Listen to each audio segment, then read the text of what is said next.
Welcome back to Preserving Our Past, Informing Our Future. I'm Sydney Stevenson coming to you from the School of Occupational Therapy at Texas Women's University. This year marks a milestone, TWU's 125th anniversary. Founded in 1901, Texas Women's University has been a force for advancing women in the professions, and occupational therapy has been central to that mission. TWU's School of Occupational Therapy has educated generations of practitioners, researchers, and leaders who have helped shape the profession across the state and the country. Today's episode turns more fully to TWU's story and the role it has played in shaping OT education. Dr. Reed spent a significant portion of her career here as a faculty member, mentoring students and contributing to the scholarly work that has preserved the profession's history. In addition to her work in education, Dr. Reed's experience at the Texas Medical Library in Houston and her background in library science shaped how she approached historical research. Today, we explore what made TWU a meaningful place in Dr. Reed's career and what she hopes students carry forward, and why preserving occupational therapy's history remains such an essential part of its future. Dr. Reed, welcome back. So, to get us started off, can you share what brought you to Texas Women's University and what your experience was like as a faculty member there? Actually, I came to Texas to work at the Texas Medical Center Library as a medical librarian. Part of what my job was, I was what's called an education and reference librarian. That is, I was in charge of educating students about how to use the library. And as a reference librarian, I was responsible for helping people connect with whatever information they were looking for, or help them find other resources if we weren't the right place. Part of my interest then was in trying to make sure that OT students knew how to access the literature. So this, of course, is part of my interest in history, but also that, at the time I started working at the Medical Center Library, we were really beginning to make information much more available.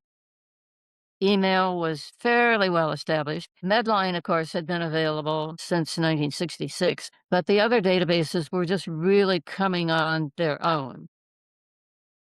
And so there was a lot more information available, but you did need to know how to access it. And now it's a case of a lot of 6-year-olds can probably tell you how to do it. But back then, it wasn't that common. Yeah, one of my favorite stories. So he and his wife had gotten a computer. I think it was one of the IBM early models. Anyway, it still had the old floppy disk, the 4.5 inch, not the 8 inch. And so they were both using the same disk, and to make sure that they didn't lose track of it, they were attaching it to the refrigerator with a magnet. And so they were losing information. It's hard not to laugh. And I'm telling you, at the time, I think I backed off about 3 feet before I answered him because it was so obvious what the problem was. This is an example of understanding on the new technology at that point, which was computers, and how it worked. So obviously, we suggested that they not use a magnet to put the disk on the refrigerator anymore. Mm-hmm. But that was just an example. People did not know how to sign into the databases. They didn't understand Boolean logic, which is the basis on which most of the programs are put together. However, the third year I was there, Jean Spencer, who has since died, was going on sabbatical. She taught the intro to OT class. As I said, my reputation as a faculty member is in teaching the courses and nobody else wants to teach. And so the faculty at Texas Women's University, Houston campus now. I've only taught on the Houston campus, except for special lectures. So nobody wanted to teach the intro class. So Jean said, well, she knew that one of the librarians across the street was also an OT. And so very short, the curriculum director, Grace Gilkison, appeared at the library and said, have we got a deal for you? Uh, how would you like to teach the intro to OT class? So I said I would have to get permission because it would mean time away from the library. Well, at that point, they were very amenable to that. My boss in the library frankly thought that was cool that one of the librarians was actually going to be teaching a course in one of the universities which the library served. I continued then to teach a course for several years. And then um, the various things changed at the library, and I was really not happy with the administration. And so I left. And I was not anxious to go back to teaching in an OT program.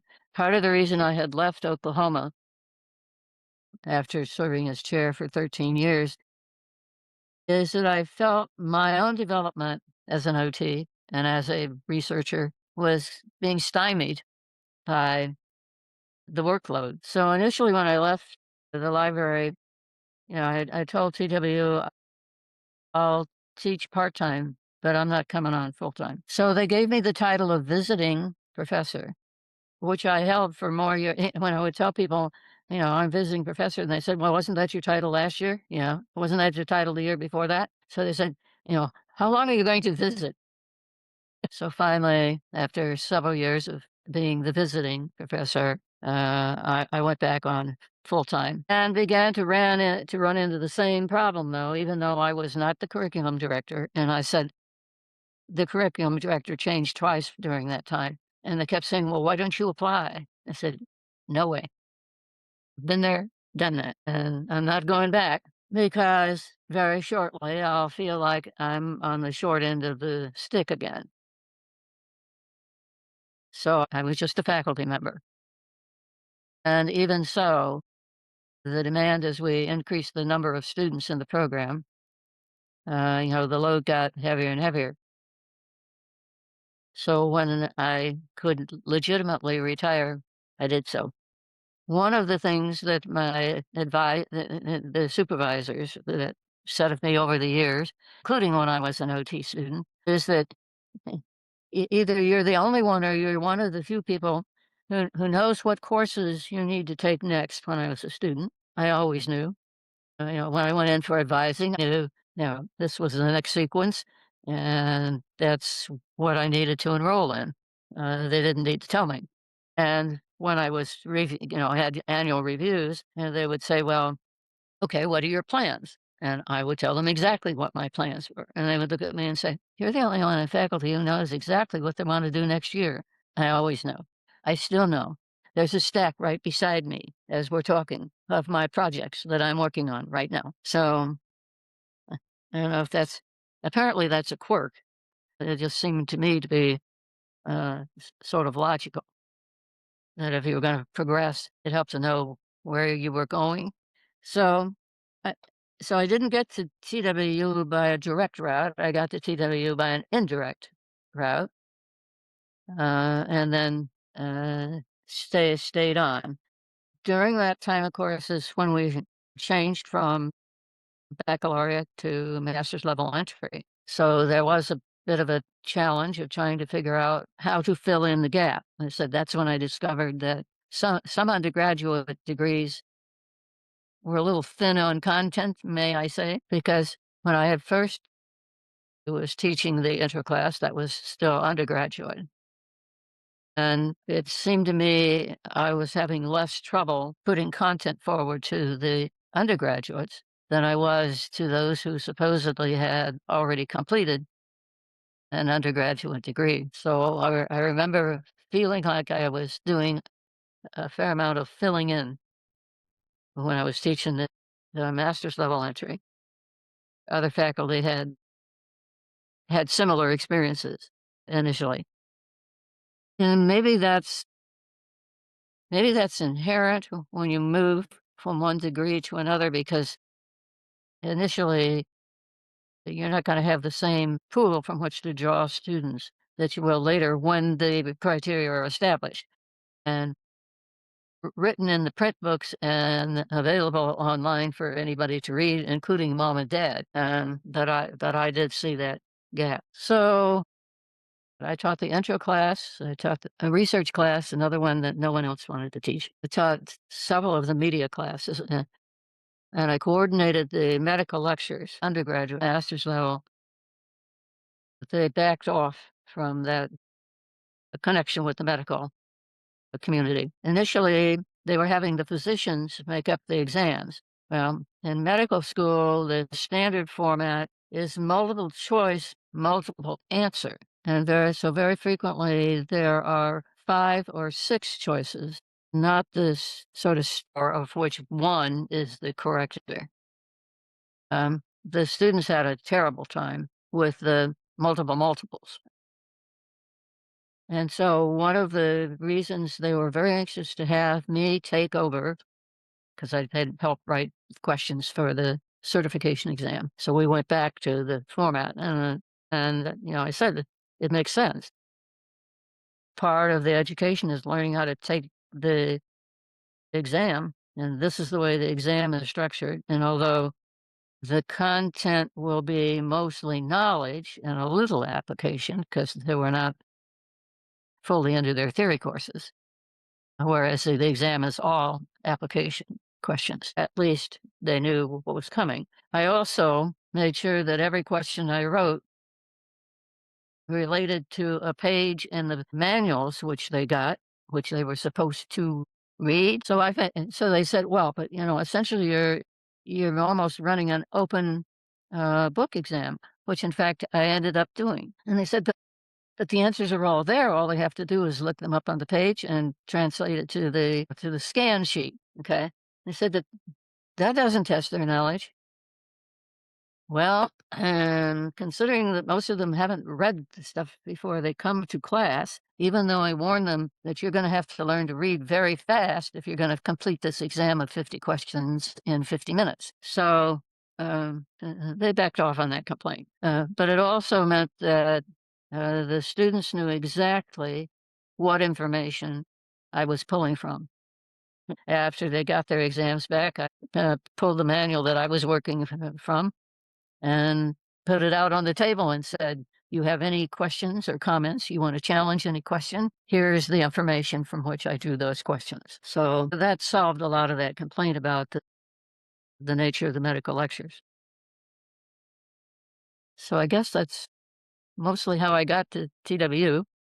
So, Dr. Reed, TWU is celebrating 125 years this year. When you think about what makes TWU distinctive as a home for occupational therapy education, what comes to mind? One of the ongoing criticisms of TWU and back when it was Texas State College for Women, that's what it was when the OT program started, was that it did not have a medical school. And in Denton, of course, that was a major problem since there wasn't one. A little less in Dallas. 1960, when they started the program here in Houston, then they were really anxious to try to mitigate that gap. And so there was an advisory committee, mostly composed of faculty from Baylor College of Medicine and occasionally somebody from University of Texas. As our understanding and expansion of OT has occurred over the years, that reliance on the medical setting, as you know, initially our essentials were with AMA. So we were very tied to medical thinking. Probably one of the more significant changes has been our not abandoning medical knowledge because there's a lot of it that you still need to know, but the reliant on it. In other words, we have built our own theories much more substantially. Is talking about the TWU university setting as opposed to programs that have immediate access to medical schools. The current view is that we are much less reliant on medical knowledge, although medical science is still an important part. And that for some therapists, depending on where they practice, they're probably going to have to do a little filling in behind. For instance, hand therapists, if they really want to be a hand therapist, are clearly going to have to do some additional study. There's no way an OT educational program can provide them with uh, enough general background. Now, if they want to stay an extra semester or so, they might be able to cram in enough information. Otherwise, they're going to be doing some studying. People who work in very specific areas in medicine. I just took a 1 hour refresher course on working with upper extremity problems of people who've had a stroke. And part of the reason we need continuing ed, as the gal who was presenting as it was talking, I realized that much of what she was saying was 180 degrees from what I learned when I was in OT school. So the fact that CW did not have a medical school was viewed for a long time as a bit of a problem. And now it's almost viewed as an advantage that OT programs that have a long history of working very close to a medical school have sometimes had separation issues that the medical school still wants to be a little bit more controlling than the educational program feels it needs at this point. So, that's one of those underlying issues in OT education, and TW is definitely been part of it. When Fannie Bowles Vanderkoy started the program in the early 40s, that was definitely viewed as negative. That there not only was that TWU didn't have a medical school, but there was no immediate medical school available, Southwestern being the closest, although Dallas is down the road, it's not next door. So, that was one of the struggles early on, was were therapists coming out with enough medical background? Hmm. Um, so I think that that's one of the big shifts. The other clearly is true of all programs.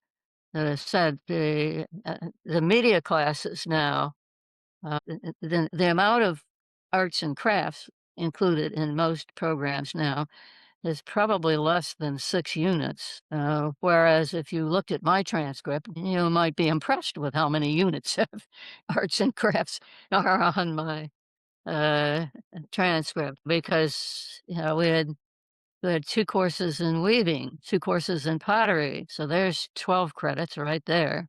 We had art, drawing class, 3 credits, minor crafts, 3 credits. So, just off the top of my head, there's 18 hours. I'm sure there's some more, which I don't remember anymore. TWU, I remember when they started disbanding, the Denton campus had a large room, and I mean a large room, about 30 by 40, with floor looms as well as table looms. And I remember when they started working with the local weaving groups to get rid of those looms. In between, the amount of time that's spent with splinting, for example, has rapidly increased. Basic ADL skills rapidly increased. Computer programs, not only for intervention, but also for management, supervision, administration, has substantially increased. So those are some of the shifts that some of which started before I really got involved with TW, but which definitely have accelerated at the time that I've spent. But I can't really.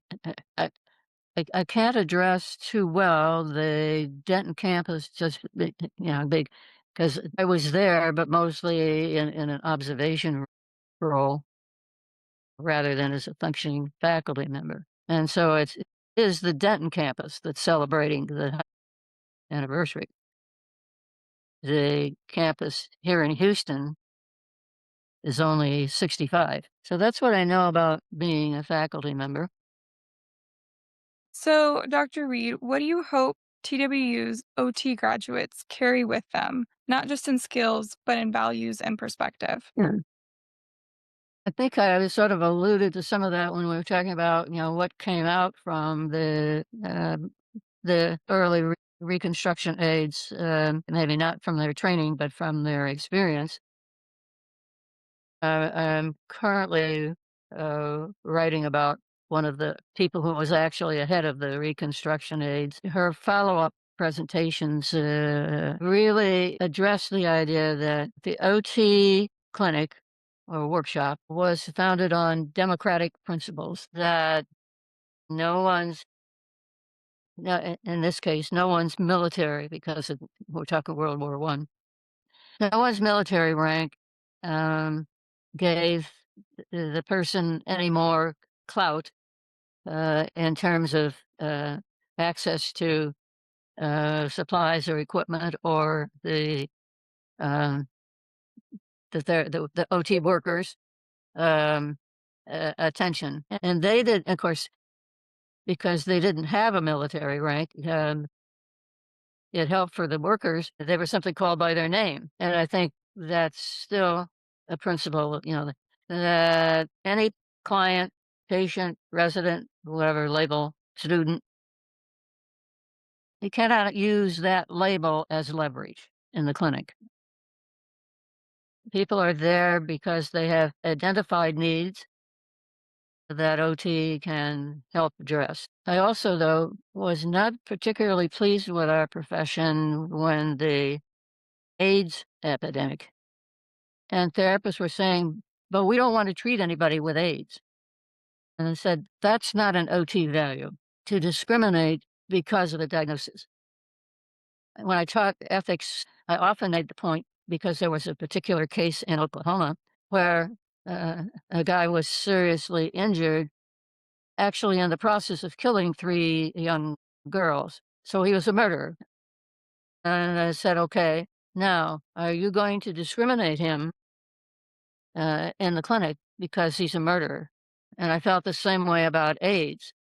Um, and when they walk through the door, the labels that count are those that are causing them difficulty. And if you have a label that needs to be addressed by something that OT can provide, that label is obviously important. The labels which society has are not relevant to my thinking in providing services. Now, if somebody has a communicable disease, we used to treat people with tuberculosis, speaking of a communicable disease, so you take the precautions necessary to minimize your exposure directly to the disease.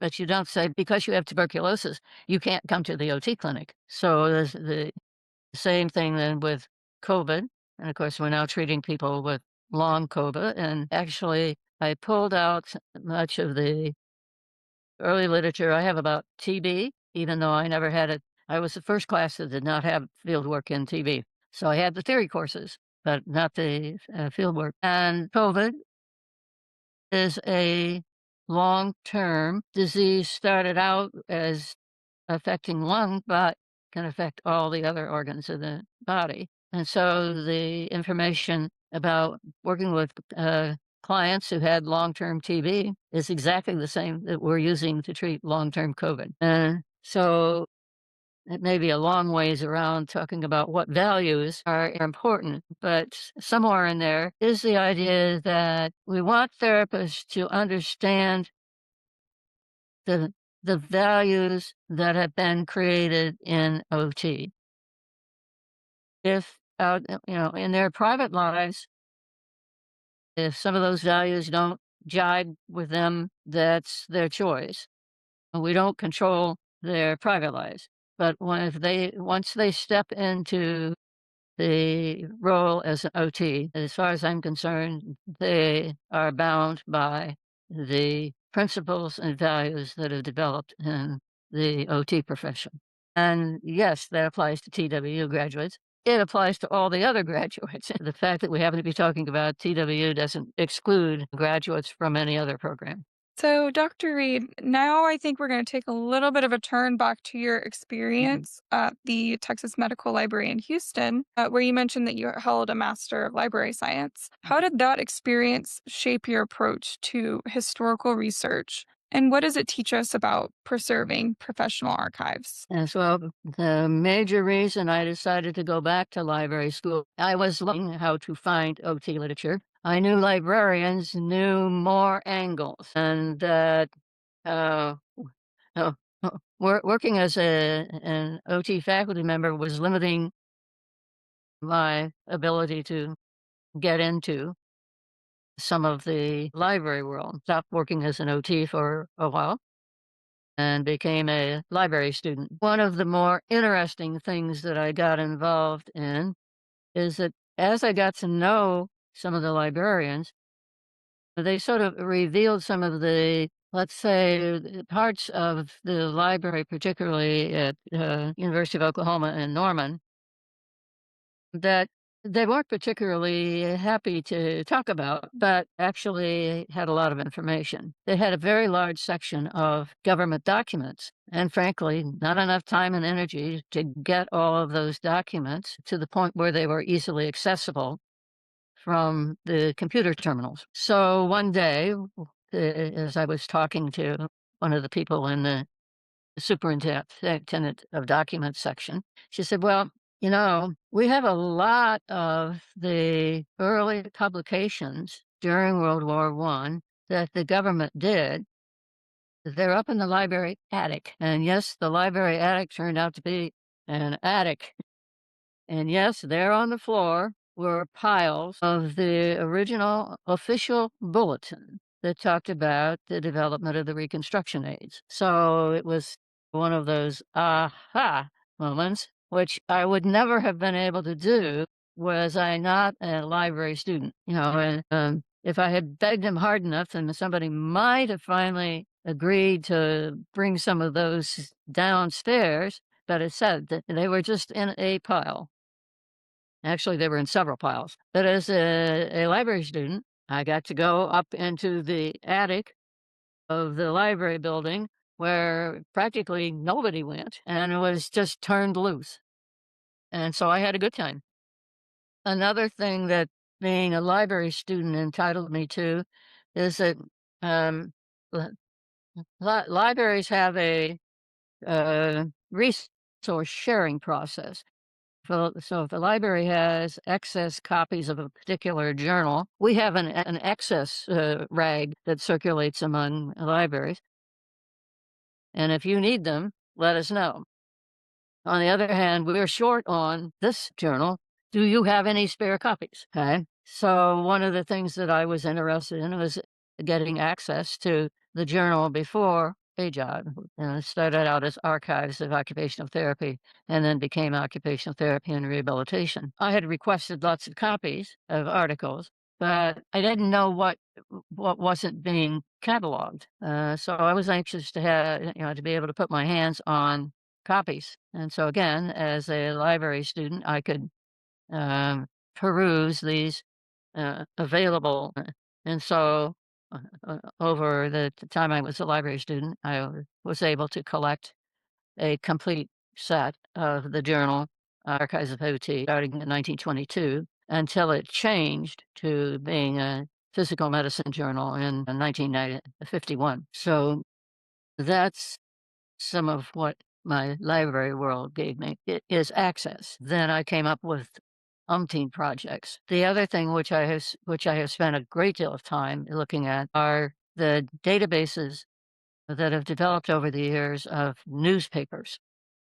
So, in addition to writing articles in medical journals, founders and early leaders either wrote or gave people copy about things that were going on. I said the story I gave about Eleanor Clark Slagle and the young man who lost his feet in the ice box comes from a newspaper article. So I've been able to accumulate a great deal of articles from newspapers. And in fact, one of the projects I'm working on for the Texas OT Association that I've more or less completed is that I've created what would be called a scrapbook. So there's uh, two articles per year from 1936 to the current year, which is, is itself interesting. Wanted and part of my project is to identify what was actually presented at the conferences. So those got first choice in terms of what got included. But some years they didn't manage to say much, so I filled in with other things. Hmm. So that's some of. Well, I just submitted the manuscript for Susan Cox Johnson that I've created, and I'm about 95% ready to submit the one on Clyde McCall Myers, and then I'll come back to Marion Beatty. Those three ladies were all born here in Oklahoma, so or excuse me, were born in Texas, so that got to be my priority. Hmm. And then we're going to honor all our presidents at the Texas OT Association meeting. So I'm in charge of scanning the photographs of all of our past presidents. So hopefully on your calendar, you'll note the annual conference. Mhm. All right. So, Dr. Reed, as you know, this capstone is in collaboration with the Blagg-Huey Library at TW in Denton. So, what is your perspective on the role that university libraries play in preserving OT's history? Yeah, I think every university, well, some of them are going to be in the OT programs because of the way their libraries are constructed. That they don't have an archive section. So, but all OT programs, to my way of thinking, need to uh, keep a running scrapbook, and I use that term loosely, a running record of who, what, and where. Their students, hopefully their photographs, but also their the development of their curriculum, modifications, changes. If they have print catalogs, that's a good way to keep track of the curriculum. If they have an archive section in their library, then a lot of that, the burden of collecting can be transferred very quickly to the archivist or archive group who will be in a much better position to make sure that the materials are stored in a way that will preserve them. The archivists use acid-free boxes and try to minimize the amount of much of our early paper, particularly newspapers, was printed on paper that has a fair amount of acid content. Over the years, that turns various shades of yellow, orange, brown, and then crumbles. So, for instance, my work at AOTA, one of the things I have to do is to try to rescue some of those early documents and preserve them as best we can because their acid content is doing a number on them. They also then store materials in acid-free boxes. Now, anybody can get those. It's just that most people don't think about it. They think, oh, well, a banker box will do. Well, yeah, but the ones you can buy with the office supply store are probably not acid-free. And so if you have old things, they need special attention. So the other thing that is an issue is the AV materials, and we've been struggling a bit with those. Cassette tapes also disintegrate. They're made of mylar tape. If they're about 50 years or so, they're probably okay. But after that, they tend to go downhill fairly rapidly. And the third thing, which I struggle with, is dealing with what libraries call ephemerals or three-dimensional objects. So, you have the academic program got this plaque for graduating 100 OT students from the university. I'm making that up, obviously. Okay. So here's this nice plaque, with this it's wood background and it's brass colors, engraved. Okay. Except that the 100 student that they graduated was in 1972. So yeah, yeah. Okay, well, what do you do with that plaque? Okay, that's another thing that libraries can help with, but they have to have a museum portion. Now, the advantage TWU has is that they have all of that, and that's why uh, I've been working with them to start that. When as soon as I saw that we had clothing literally from World War I, I thought, aha, I know exactly where that goes because TW has that contract with the state to display the inaugural gowns of the First Ladies of Texas. So they know all about preserving and displaying fragile material. And obviously, they then have a museum because that's the only way you can display those. Yeah, Mhm. yeah. Yeah, well, I guess you could put up a bunch of photographs, but that's not what was intended when that contract was put together. It was to, display the actual gown in a manner that you could see it. So that's why I wanted to work with TW to see that we could begin to develop a historical collection of clinic tools as well as uniforms so that future generations of therapists again could see some of where we've come. For instance, when I was a student, I did not have to wear a uniform on my psych mental health, but the other three, I had to wear a uniform. Well, for instance, if you're going to work in a school system, you probably will not, you're going to do your field work in a school, you probably won't wear a uniform. There's no need to look like you're some sort of medical person. And in hospital settings, depending on the medical surgical unit, you usually have to wear a uniform. On the psych mental health unit, again, you frequently don't. So uniforms have changed over the years. And we have no record, literally, of the changes in how uniforms that OTs wear have evolved over the years. Now, many people do not wear their OT patch unless they are in a particular medical setting. They usually end up wearing the badge that the institution issues to everybody who works there.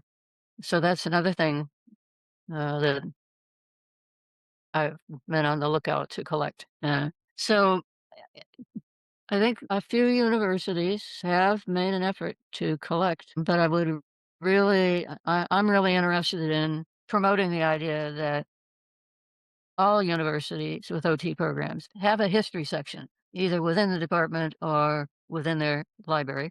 I don't expect them all to have a museum section. I think that's asking a lot because they tend to be space intensive. I don't know if you've ever looked at those gowns, but those are formal gowns. And they don't condense it into a 2 by 4 box. No. So museums, as you can appreciate, are space intensive.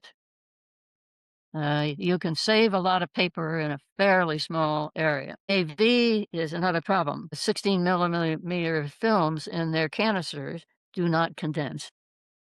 So part of what we have to do in working with libraries and OT programs is to figure out what works for them. And so that's another one of my projects is to Mhm. figure out how we can better keep track of ourselves. For instance, current documents, well, actually, they turn out to be a pain because although they get uploaded on the internet, they can also be taken down.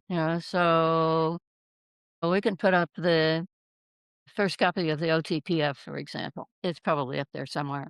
I haven't spent a lot of time looking for it, but it can also be taken down because obviously we're not using the OTPF 1 or 2 Mhm. or 3, in which case those documents can disappear. And if they don't get saved somewhere, either on a mirror site or you know, uh, on a flash drive, on the cloud, somewhere. And it would be nice if the somewhere was somewhat consistent.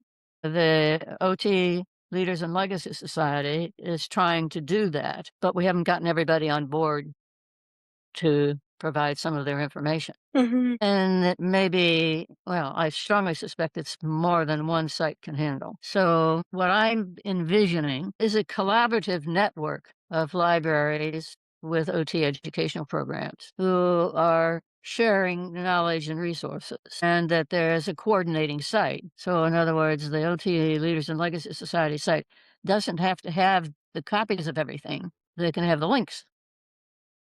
But that one site, such as Leaders in Legacy, is the coordinating site, but all the other libraries with OT programs have access. It also means that if you're teaching the history section of OT, you know exactly where to go to get the stuff. I wasn't teaching the intro course that because it was after I was retired, but the person who was teaching it got the syllabus from Denton, and she called me up in a panic, and she said, "The students can't find these resources." And they're listed right there on the syllabus. And she said, or if they can only find the first page. And I said, because all those resources are available in their entirety at the Denton Library, but they're not available at the library here in Houston. And one of them is not an article, it's a chapter in a book. So once we straightened that out, because I have all the resources, I could make photocopies,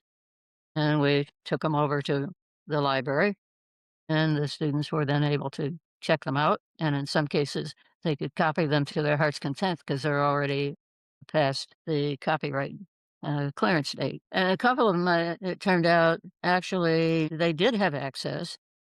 They just needed to know they were looking for the book by that title and then the chapter. Part of my interest on it is to see if we can't better preserve our history, one, and two, make it more available. Hmm. No, I think that's so, so important. I think there's something fitting about having this whole conversation during TW's 125th anniversary year. The university was founded on the idea that education transforms not just individuals, but entire professions and communities. As we've heard, that transformation is carried forward not only through teaching and mentorship, but through the stories and histories that we choose to preserve. Dr. Reed's career reflects both of those commitments, educating generations of students while also ensuring that the profession's past is not lost. Her work reminds us that the future of occupational therapy depends in part on how well we understand and value where we've been. In our next episode, we'll look ahead. Dr. Reed will share her reflections on where occupational therapy has been and where it is headed. Join us next time on Preserving Our Past, Informing Our Future.